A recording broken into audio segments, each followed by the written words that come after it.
We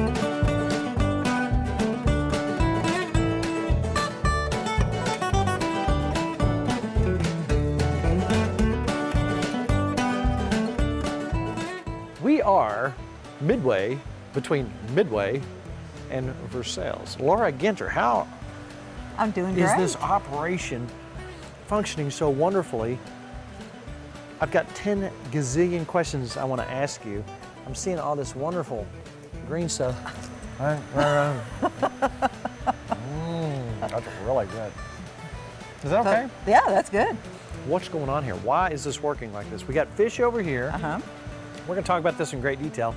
And plants over here, and they work hand in hand. And how so? The fish waste is our fertilizer. We Poo-doo. don't.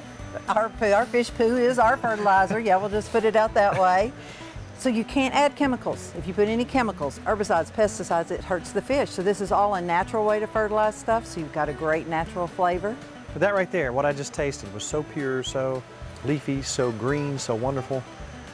There's so much to explain, I don't even know where to start. But first of all, you're raising tilapia, which is a firm flesh, beautiful fish. They are from, technically, their range From is... the Nile River is where they originally came from. Right. So they're a warm water fish. We have to have a warm water fish because the plants have to have warm water so that they work in harmony. They can't be cold, so you have to maintain certain temperatures in here. Now, how does the very fact that it's what you're using the sunlight, obviously, and you're using the gases and everything to warm this place up, but how do you manage to maintain temperatures in the wintertime that everything doesn't perish? We have 2 gas heaters. You can see one hanging right up there. Okay. And one on the other side.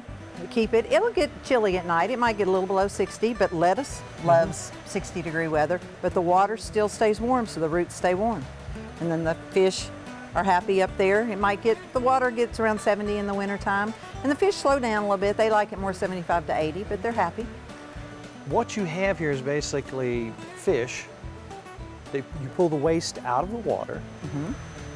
The waste comes over here. It's filtered. The waste is filtered. Yes. And you bring it over here. You don't have soil per se. No. It comes right out here. This is wet under here, right? It's wet. It's about a foot deep of water underneath, and the roots hang down underneath.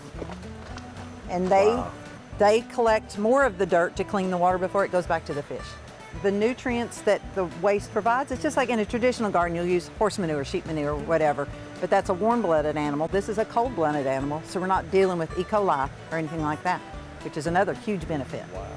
You actually have over in your tomatoes, they look like rocks. What is that? That's called grow stone. Okay. It's recycled glass. Some smart person took all this glass that we're recycling, turned it basically back into solid sand, made porous rocks out of it, so it's kind of like a lava rock. So it holds moisture? It holds moisture, and all the good bacteria grows in all those pores so that the good nutrients are taken up by the roots in that soil. Not soil, soilless growing media. Now, one thing I notice about your plants in my garden is mine have gazillions of holes in them from the critters because I don't use any kind of pesticides or anything. So the bugs get some, I get some. Right, We you kinda share. And I don't like that, but it is what it is. But I'm looking at these beautiful tomato plants.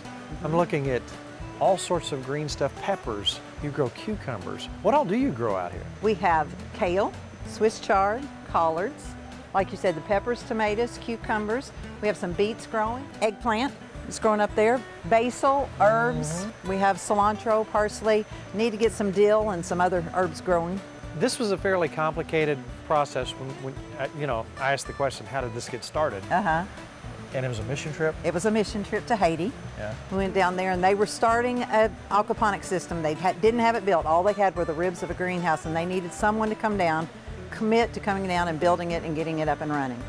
And my husband and I did that. So we were down there. I was with him for 6 months, then he went back for 3 months and got it totally running, water in it.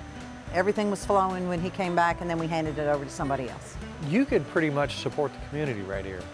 Absolutely. I mean, how many people, if you utilized every bit of the space, you could feed like the better part of the area right around here? Oh, definitely. The figures are that we could raise 3,465 pounds of fish. The reason I remember that, that's our address. It was funny when the numbers came out. It's like, I'll remember that one. And over 44,000 heads of lettuce. We call each one a head, even though it's a leaf lettuce. Over 44,000 a year. So that's a lot. You can feed a lot of people with that. People can actually come to your place. I suppose they'd have to call ahead of time. It would be good because we like the fish. They're eating fish food. fish taste kind of like what they are. So we like to pull them out of their tank that they swim in, live in, until they're like 8 months old, at least 1.5 pounds. A lot of them are 2 pounds. We pull them out of that tank and put them in another tank and let their systems Just like clean putting a out. possum under the wash tub for 3 days and feeding him like milk. You've done that? Well, I've heard about it. Okay, all right. I just get my possum on the side of the road. Oh, yum, there's a lot of Fresh. that. Yeah, you know. So the fish stay in the purge tank for a few days, kind of clean their systems out, then they're ready to go. So it is good if people know they want it for the weekend, call us Monday or Tuesday. We'll pull it out of the tanks, put it in the purge tanks. Fish fry. Fish fry this weekend. Let me know a few days ahead of time. I'll have the fish ready for you. So I can come over here and get tomatoes, and I can make my salad. I can have my fish, cucumbers, the whole deal, and beets. Beets growing down in that meeting. sandy rock thing. Wow. Can we go look at your tomatoes? Yes, absolutely.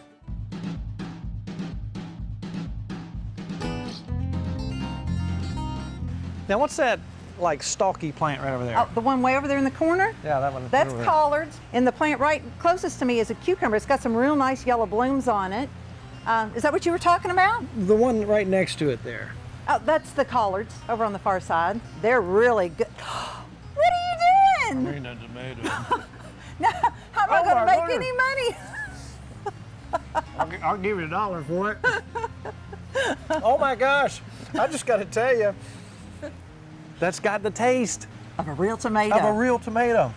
Summertime. What are you doing here that other people? year What are you long. doing that other people aren't doing while I'm eating this tomato? Well, like I've told you, it's natural fertilizer. There aren't any chemicals put in there, so you don't have any chemical flavor. Isn't that a nice meaty tomato too? Now, I know we play a lot and we act silly, and everybody says, "Farmer, you'll eat anything." But let me tell you what, I got a pretty developed olfactory system. This, oh boy.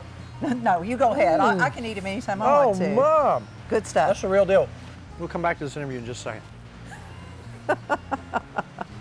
So, the question people are asking now is, can I go there and buy some stuff? Absolutely. How's it work? What's your address?